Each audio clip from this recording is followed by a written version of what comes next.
नमस्कार दोस्तों Asian paints इन्होंने अपने क्वार्टर थ्री के नंबर पेश कर दिए हैं। नंबर कैसे रहे हैं सीधा लेके चलता हूँ रिजल्ट की तरफ, लेकिन याद रखिएगा ऑलरेडी बहुत ज़्यादा बीटन स्टॉक है, बीटन डाउन स्टॉक है।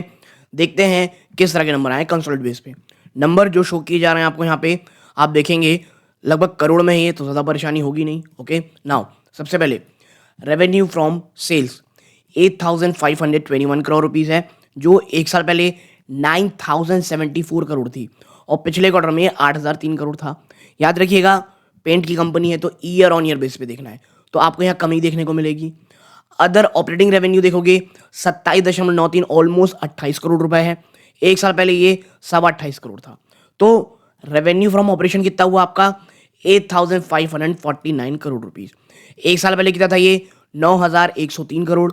अब अदर इनकम में नजर डालेंगे 143 करोड़ रुपीज है, जो एक साल पहले 138 करोड़ था। और सबको मिला लेंगे तो टोटल इनकम जो निकल के आएगी 8,692 करोड़ रुपीज।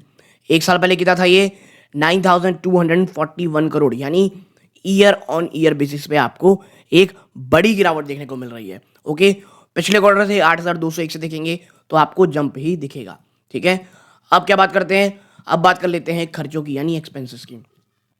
सबसे पहले कॉस्ट ऑफ मटेरियल देखेंगे 3,740 करोड़ रुपीज है। एक साल पहले 3,837 करोड़ रुपीज था। ओके यानी खर्चों में आप देखेंगे तो मामूली सी गिरावट है। Purchase of stock in trade 1,007 crore रुपए है, जो एक साल पहले 1,017 करोड़ थी। पिछले क्वार्टर में 1,007 करोड़, ऑलमोस्ट फ्लैट है। ठीक है, नाउ इन्वेंटरीज की बात करोगे 171 करोड़ की नेगेटिव इन्वेंटरी है, जो एक साल पहले 279 करोड़ की थी, ऑलमोस्ट 280 करोड़ के आसपास की। पिछले क्वार्टर में क्या था ये तो 334.60 का प्लस की इन्वेंटरी थी। अब एम्प्लॉय बेनिफिट एक्सपेंस देखेंगे 625 करोड़ रुपए रहा है, जो एक साल पहले ये 570 करोड़ था। ठीक है, और पिछले क्वार्टर देखेंगे 676 करोड़ से कम है।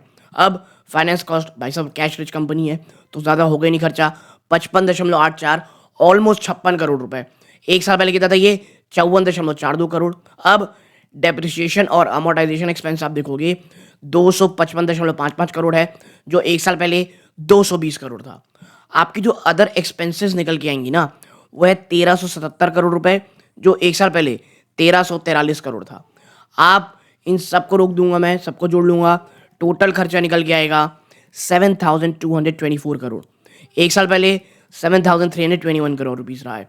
तो यानी खर्चों में कोई इतनी मामूली सी गिरावट है कि इनकम के मुकाबले में रेशियो में अगर आप देखेंगे तो उतना नहीं है। यानी कि प्रॉफिट बिफोर शेयर आप देखोगे तो कमी दिखेगी 15 कह सकते हैं 1468 करोड़ रुपीस।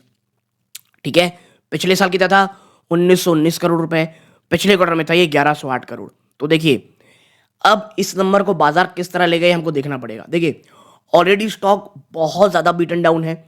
अगर आप देखेंगे तो प्रॉफिट आपका कितना आया है 1468, क्वार्टर ऑन क्वार्टर वापस से एक बहुत बड़ी जंप है ये। एक साल पहले क्या था ये 1,919, वहां से तो बड़ी गिरावट है। लेकिन देखिए ऑलरेडी बहुत ज़्यादा निगेटिविटी प्राइस इन हो चुकी है, तो बाजार अगर इसे पॉजिटिव लेता है तो इट्स ओके।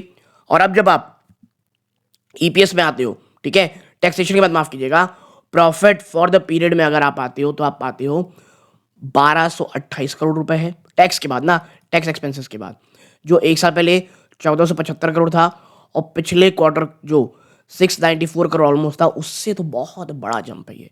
ठीक है, यानी नंबर्स अच्छे हैं।